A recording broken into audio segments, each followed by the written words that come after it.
Hi, this is Munson with Munson Music, and we're going to talk about how you can play a song by John Denver called Poems, Prayers, and Promises. And it starts out with a really cool lead guitar part that you could actually turn this into fingerstyle too, and we'll talk about that in a moment. But you start out on the 5th fret on the high E, and then go 7th fret on the B string and kind of do a hammer on the 8, and then 5th fret on the high E, and then 7th fret on the high E, and then back to 5th fret on the high E. And then we go back to that 7th fret on the B string for a hammer on the 8th fret, and then you go high E 5th, and then 5th fret on the high E, and then 8th fret on the B, 7th fret on the B, and then we're going to kind of go down to 3rd fret on the B string and do a pull off to the open B. So I'm kind of playing 3rd fret on the B and letting my finger fall off the string to get the sound to carry, and then going 2nd fret on the G string. So all together you got 5, 7, 8, 5, 7, 5, 7, 8, 5, 5, 8, 7, 3, pull off open, 2nd fret on the G. Now if you wanted to, there are a lot of really cool basses through this part too. So another option would be to kind of go fingerstyle and then kind of get the open D string. And actually I thought about drop D as kind of a possibility on this too, where you would take the E string and drop it down to a D. So if you kind of like that sound, we'll talk about how you can adjust that.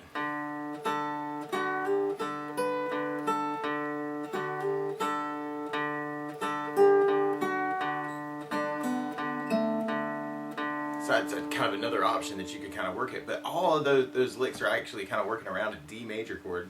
And the way you play a D major chord, first finger is going to go to the G string on the 2nd fret, 2nd finger on the high E on the 2nd fret, 3rd finger on the B string on the 3rd fret. And if you strum just the D, G, B, and E, kind of a skinny 4 strings, that'll give you the clearest sound with that, and that's called D major, and it sounds really, really happy. And another way to kind of do the intro is kind of working it as a strum thing. And one of my favorite strum patterns for a song like this is down, down, up, up, down, up. So we just tried that a lot. You'd have down, down, up, up, down, down, up, up, down, up, down, down, up, down, up, down, down, up, down, up. Now because of where the lick ends, it almost feels like on that last D, we're just going to do a down, down, up, down on the last D in the intro. So through the whole intro, you got D with down, down, up, down, D, down, down, up, down, D, down, down, up, down, D, down, down, up, down. And then we kind of pick up the verse on the D major. And then from the D major in the verse, we're going to be going to a G major. And the way you play G major, first finger is going to go to the A string on the 2nd fret, 2nd finger on the low E on the 3rd fret, and 3rd finger on the high E on the 3rd fret. And if you strum all those together, that sounds a G major chord, and it sounds really, really happy. And then from the G major, we're going to be going back to the D major. And actually through our verse, we're really just kind of mixing those up.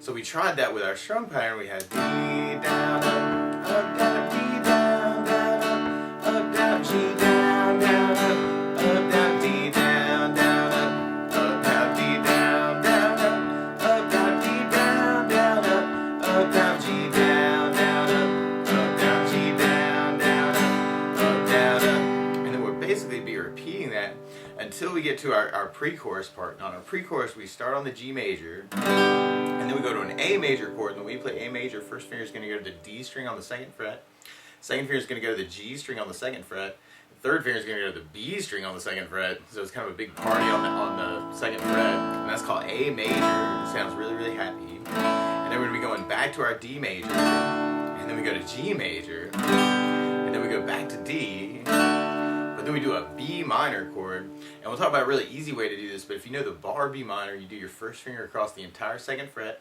2nd finger is going to go to the B string on the 3rd fret, 3rd finger on the D string on the 4th fret, and the pinky on the G string on the 4th fret. And if you strum all those together, that sounds a B minor chord, and it sounds really, really sad. But if you want to get alternative to that, a lot of times with bar chords, you can take the top few strings and make a smaller chord out of it. So what you could do is take the first finger and go high E 2nd fret, 2nd finger on the B string on the 3rd fret, 3rd finger on the G string on the 3rd fret, and if you strum just the G, B, and E, or even the kind of the D string added, that's a B minor, another way to play B minor. If you're a little bit more adventurous, you could go first finger on the high E 2nd, 2nd finger on the B string 3rd, 3rd finger on the D string on the 4th fret, and the pinky on the G string on the 4th fret, and kind of do a slightly thicker B minor. And another option for B minor would be play something called B minor 7, which is a good root position voicing for, where you do first finger on the A string 2nd fret, 2nd finger on the G string on the 2nd fret, and 3rd finger on the high E on the 2nd fret. And if you strum just the A string to the high E, that sounds a B minor chord reposition. So that's another possibility for your B minor. But I know for myself, actually, the bar I think is going to actually kind of serve better than any of the other ones. And then we go to an E minor chord. And the way you play E minor, first finger goes to the A string on the second fret, second finger on the D string on the second fret. And if you strum all those together, that sounds an E minor chord. It sounds really, really sad. And then from the E minor, we're going to be going back to the A. So we tried our pre-chorus with our strum pattern. We have G, down, up, down, A, down, down, D, down, down, G, down, D, down, B minor, down, B minor, down, A, down, G, down, A, down, B, down, G, down,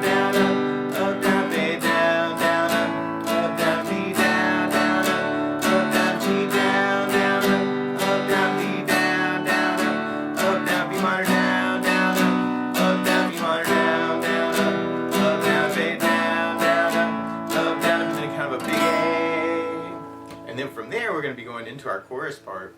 And our chorus, we start on a G major, and then we go to an F sharp minor chord. And the way you play F sharp minor, first finger actually kind of goes across the entire second fret, kind of like the B minor. Third finger is going to go to the A string on the fourth fret, and the pinky on the D string on the fourth fret. And if you strum all those together, that sounds like F sharp minor. It sounds really, really sad. But like we talked about with the B minor, if you want to take just the top few strings, even like a mini bar of the top 3 strings, or the top 4 strings, or even the top 5 strings, kind of add the fourth on that chord. But that's another possibility, is to kind of work smaller bar chords for the F sharp minor.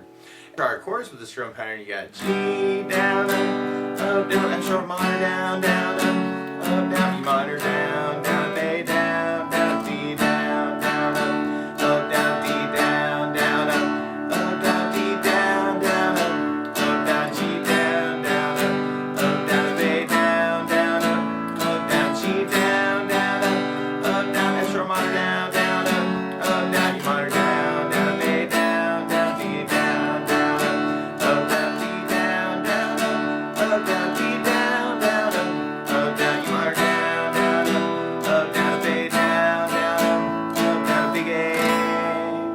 And then right after our chorus, there's almost like a return to our intro lick, which you could use the one that we just talked about, but there's a little variation in this one where you start. You could even try this hybrid picking with the D string if you want to kind of keep the pick in the hand for the bass notes on the D string, and use a finger for your other notes. Yeah, you can kind of try it that way too.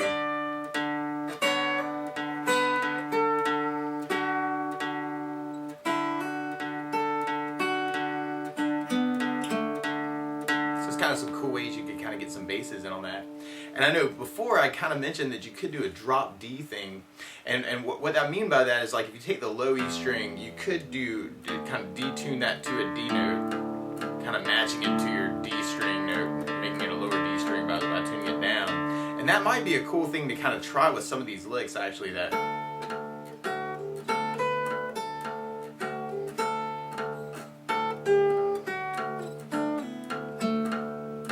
to get that low D string in on it too. That, see, so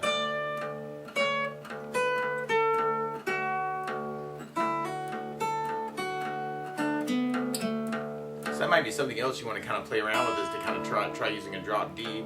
The weird thing that would do to our chords is our D actually would end up being all of our strings together. And then what drop D really does is kind of add 2 frets to all your bass notes for your regular chords.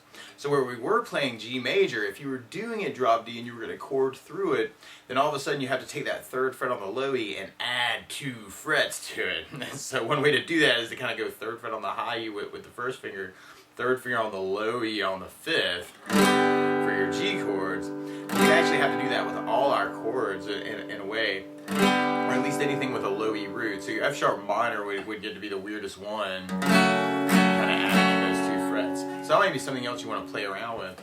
But I really think it does kind of work really well in standard too. Now something else I would think about adding, though, just like we're doing that bass with our lick, is adding in basses to your strum pattern. And one way to do that is to take that first down of the down, down, up, and then add the bass note for the chord. So what I mean by that is, like, if you took the D chord and did the D string for your bass, and then did your down, up, bass, down, up, down, D with the D bass, down, up,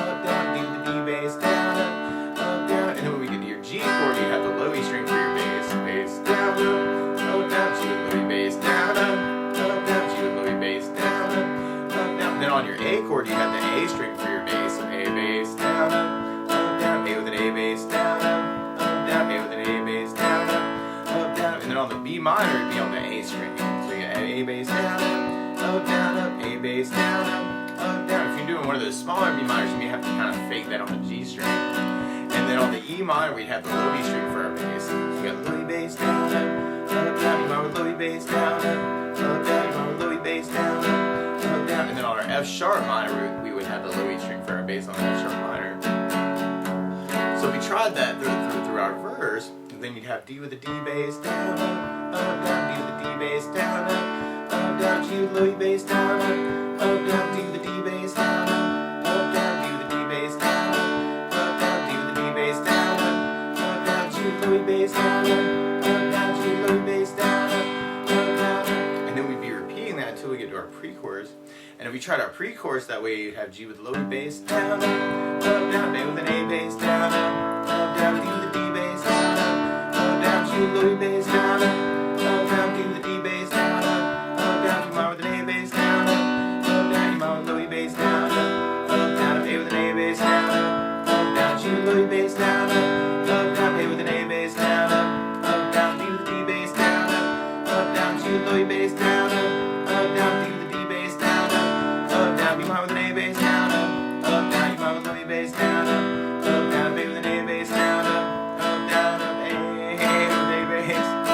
And then on our chorus part, if we tried that with the bass notes, you have G with low E bass, down, down, F sharp minor with low E bass, down, down. And then when we get to the halving part for the E minor and A, we only really have enough time to do a bass down up on those chords. So you have E minor with bass, down, A with an A bass, down, D with a D bass, down, down, D with a D bass, down, down, D with a D bass, down, down, G with low E bass, down, down, A with an A bass, down, down, G with low E bass, down, down, F sharp minor with low E bass, down, down, E minor with low E bass, down, A with an A bass, down, D with a D bass, down, down, D with a D bass, down, down, D with a D bass, down, down, E minor with low E bass, down, down, A with an A bass, down, down, big A. And then we kind of get back to our intro. And one other thing that I would think about is, because of the nature of the tune, is doing it fingerstyle can be very, very cool.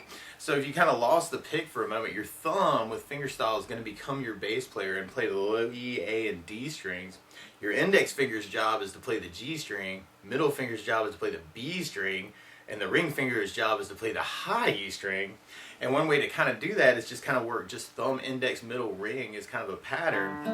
And sometimes that's called an arpeggio. I'm kind of thinking of this as a right hand arpeggio where you're breaking up the chord in a particular way. So now we got our D major kind of with the D bass with the thumb. And G major would have your low E for the bass with your thumb. You know, going thumb, index, middle, ring. And then we get to the A major chord, your A bass or A string would be your bass. And like we talked about with the bass, your B minor would be your bass, or it would have the A string for your bass. And then your F sharp minor would have the low E string for the bass. And then when we get to it, the E minor would have the low E string for the bass. The weird thing is that when we get to our halving chords, actually we just end up with one pattern of thumb, index, middle, ring. On all the rest of it, we could just do the thumb, index, middle, ring twice. so with your intro part, you'd have D major with D, D, and that's one D with two Ds, three Ds, and then we kind of have a half a D, and then kind of all together, which you could do with all the fingers together. Kind of get like a really cool like little D major chord all together. And then if we tried that through our verse, we'd have D, D, G, D, D, D, G, G. And then we'd be repeating that until we get to our pre-chorus part. On our pre-chorus, we got G with low E bass, A with an A bass. If we tried it through your chorus, that way you'd have G with low E bass, F sharp minor with low E bass, E minor with low E bass, A with an A bass, D with a D bass. Other D chords you could play around with that pattern that could be really cool to add in. Or even the strum pattern. And then playing around with different D chords, especially for the intro. Poems, Prayers, and Promises by John Denver. So good luck!